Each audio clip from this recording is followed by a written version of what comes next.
नमस्कार दोस्तों, बात करने जा रहे हैं गवर्नमेंट की एक बहुत ही ज़बरदस्त अनाउंसमेंट की। इस साल बजट स्पीच में हमारी देश की फाइनेंस मिनिस्टर निर्मला सीतारमन ने एक अनाउंसमेंट किया था कि हम एक एसपीवी बनाने वाले हैं to monetise the surplus land. SPV जिसका मतलब होता है स्पेशल पर्पस व्हीकल। ये वर्ड तब यूज़ किया जाता है जब गवर्नमेंट किसी स्पेसिफिक पर्पस के लिए कोई स्पेसिफिक ऑर्गेनाइजेशन बनाने वाली होती है, तो उसको हम बोलते हैं स्पेशल पर्पस व्हीकल। अब यहाँ पर ये जो एसपीवी बन रहा है, दैट इज ये जो कंपनी बन रही है टू मोनेटाइज सरप्लस लैंड, ये क्या कॉन्सेप्ट है? देखिए, हमारे देश में जो इतनी सारी मिनिस्ट्रीज हैं, education ministry, railway ministry, commerce ministry, इनके पास बहुत सारा ऐसा लैंड पड़ा हुआ है जो किसी भी पर्पस के लिए यूज नहीं हो रहा है। ऐसे ही हमारे देश में public sector undertakings like BSNL, MTNL है, उनके पास इतना लैंड पड़ा हुआ है जिसको किसी भी पर्पस के लिए यूज नहीं किया जा रहा है। तो गवर्नमेंट ये जो कंपनी बनाने जा रही है जिसको एसपीवी बोला गया, स्पेशल पर्पस व्हीकल, जिसको मैंने आपको बताया, मतलब होता है कि जब गवर्नमेंट किसी स्पेसिफिक पर्पस के लिए कोई स्पेसिफिक कंपनी ऑर्गेनाइजेशन बनाती है उसे आप एसपीवी कहते हैं।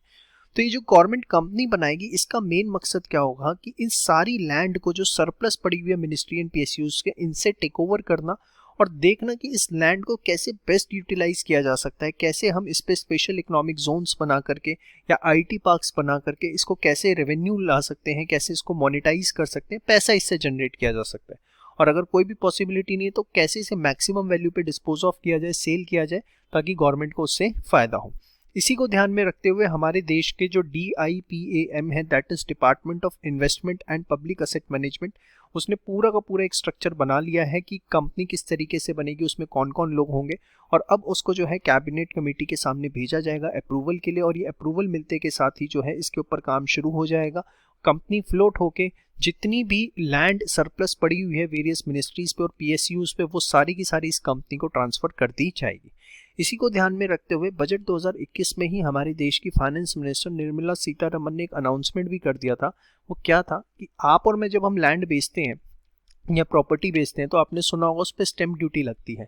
लेकिन जब ये कंपनी डिफरेंट डिफरेंट मिनिस्ट्रीज और डिफरेंट डिफरेंट डिपार्टमेंट्स के लैंड लेगी, या मैं कहूँ वो मिनिस्ट्रीज और डिपार्टमेंट्स इस कंपनी को लैंड बेचेंगे, तो उस पर किसी भी प्रकार की कोई भी स्टैंप ड्यूटी नहीं लगेगी। इसका अनाउंसमेंट इस साल बजट के अंदर ही पहले से कर दिया गया था। और मैं आपको बताना चाहूँगा, ये कैनेडियन मॉडल है, कनाडा के अंदर इस तरह का मॉडल है, उसको गवर्नमेंट ने जो है ऑप्ट किया है सो दैट मैक्सिमम रेवेन्यू जो है गवर्नमेंट इन सरप्लस लैंड से जो है जनरेट कर सके। वीडियो कैसा लगा कमेंट सेक्शन में ज़रूर बताइएगा, और ये पीपीटी आप हमारे टेलीग्राम चैनल से ले सकते हैं। जय श्री श्याम।